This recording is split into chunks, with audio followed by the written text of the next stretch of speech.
চার রাজ্যে পরাজয়ের পরই ঘুরিয়ে কংগ্রেসকে খোঁচা দিয়েছেন ইউপিএ শরিক এনসিপির প্রধান শরদ পাওয়ার। লোকপাল নিয়ে কেন্দ্রের বিপরীত অবস্থান নিয়েছে বাইরে থেকে ইউপিকে সমর্থনকারী সমাজবাদী পার্টি। রাজনৈতিক পর্যবেক্ষকরা বলছেন 2014 লোকসভা নির্বাচনে কংগ্রেসের পরিস্থিতি খারাপ হলে অনেক বন্ধুই রাতারাতি দূরত্ব তৈরি করে নিতে পারে। এই পরিস্থিতিতে লোকসভা ভোটের আগে কংগ্রেসের উদ্বেগ বাড়ালো একদা ঘনিষ্ঠ সহযোগী ডিএমকে। চেন্নাইয়ে দলের সর্বোচ্চ নীতি নির্ধারক কমিটির বৈঠকের শেষে ডিএমকে প্রধান করুণানিধি জানিয়ে দিলেন 2014 লোকসভা নির্বাচনে কংগ্রেসের সঙ্গে জোট বাঁধবেন না তারা।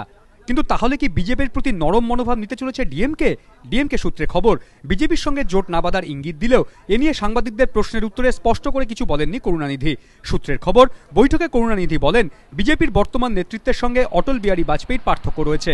যদিও বিজেপির সঙ্গে জোট বাঁধবেন কিনা এ বিষয়ে সাংবাদিকদের প্রশ্নের উত্তরে ধোঁয়াশা রেখে করুণানিধি বলেন, একটি কমিটি তৈরি করা হয়েছে, জোট নিয়ে তারাই সিদ্ধান্ত নেবে।